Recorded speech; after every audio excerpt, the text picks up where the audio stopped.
Hello and welcome to my new YouTube channel. My name is Mark Valla. Been writing about movies for the last 9 years, but this is the first time jumping in front of a camera, so let's see how this goes. We're kicking things off today with Deadpool, the new R-rated comic book adaptation from 20th Century Fox starring Ryan Reynolds. These days it seems like we get a new comic book adaptation every month. Now, if you're like me, that's not a bad thing. I like going to comic book movies. But any genre can get a little old, and it doesn't hurt to have something a little new, and well, there is nothing newer and more unique than Deadpool. This is a movie that only Ryan Reynolds, director Tim Miller, and Deadpool himself could have pulled off. To paraphrase another comic book adaptation, this is the superhero movie we deserved and the superhero movie we needed. I can't believe how much fun I had watching this movie. Might be the most fun I've had at any comic book movie, and I'm including Guardians of the Galaxy, and that's high praise coming from me. Deadpool, the comic book character, has always been known for his wisecracking antics, over-the-top violence, and his propensity to break the fourth wall. In this movie, we get all of that and more. And let's face it, anticipation for this movie has been growing ever since the test footage was leaked online a couple years ago. Then we got the first trailer at Comic-Con last year, and what followed was one of the greatest marketing campaigns I have ever seen for any movie, let alone a comic book movie. And with that anticipation comes expectations. Could it actually live up to the hype? We've been burned before. We were not burned this time. This movie is amazingly fun. Absolutely, from the very first second, from the opening credits till the after credits sequence at the end. Make sure you stay through the credits. Now, before I go any further, let's get the obvious out of the way. This is a very, very R-rated movie. It's got graphic violence, graphic language, graphic nudity. Leave the kids at home. I'm not a parent. I don't have kids. But if you really want to go take your kids to see this movie, go watch it first, then decide. PSA over. Let's get back to the movie. I still can't believe this movie exists, let alone produced by 20th Century Fox, the studio that gave us Fans 4 Stick, and the studio who sewed Wade Wilson's mouth shut in X-Men Origins Wolverine. But credit where credit is due. This movie is amazing. Now, if you're not familiar with the story, here's a quick sum up, and don't worry, no spoilers. Wade Wilson, former soldier, current mercenary, lives in New York City, meets a woman, falls in love, gets cancer. Gets recruited by a secret, shady organization that promises to cure him and give him abilities. Secret organization screws him over. Disfigured, he seeks revenge. That's basically the plot. Now, there's more to it, of course, but there's the bare bones. Don't want to spoil anything for you. Now, that sounds like your basic comic book origin story. It is. But, as with most things, it's all in the execution.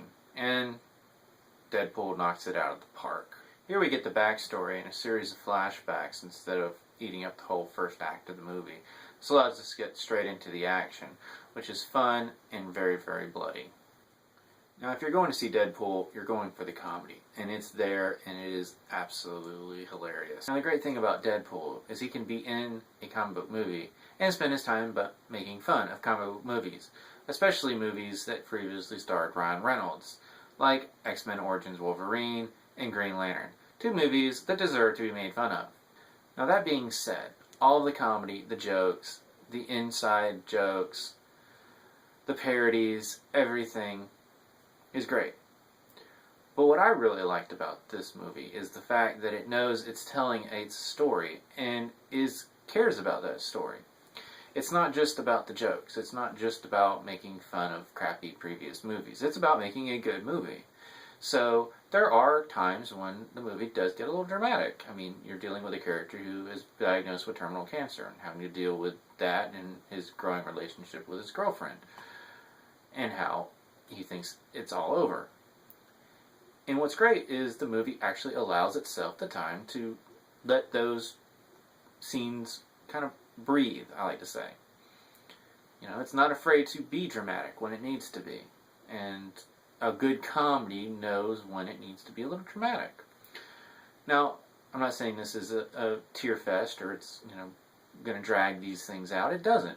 But it knows when to give those scenes the right amount of time. And that's something I'm always looking for in a good comedic movie. Now, this is a Fox movie, and it does tie into the X-Men.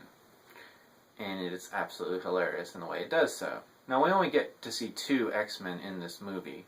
Colossus, who we've seen in previous films, and Negasonic Teenage Warhead, whose existence in this movie is basically because she has the greatest X-Men character name of all time, as far as I know. Now, before we wrap up, let's talk about the acting. Ryan Reynolds owns this movie. He owns the character. This was a passion project of his. He lobbied the studio for years to make this movie happen and to fix the horrible things that X-Men Origins Wolverine did. And it's a success. He is this movie. He is this character. And he will always be known with this character. This character will always be associated with Ryan Reynolds. But he's not alone in this movie. The rest of the cast does great as well. To sum things up, this is an excellent, excellent movie. If you like comic movies, go see it. If you like funny movies, go see it. If you don't like R-rated movies, don't go see it. Now, in my written reviews, I don't use a ranking system. Never have, never really plan to, but it seems like on YouTube everyone has a ranking system. So, might as well jump off the bridge too. So this is what we're going to do. We're going to have a scale, 1 to 5, 1 being terrible. I guess you could have a 0 movie as well. Those do happen. But 5 being the best. And we're going to call this marks, because why not use my name? So, on a scale of 0 to 5 marks, Deadpool? Well, I hate to do this with the very first movie, but Deadpool, 5 marks. So, we're going there. Well, I hope you had a good time with this. I did. And until next time.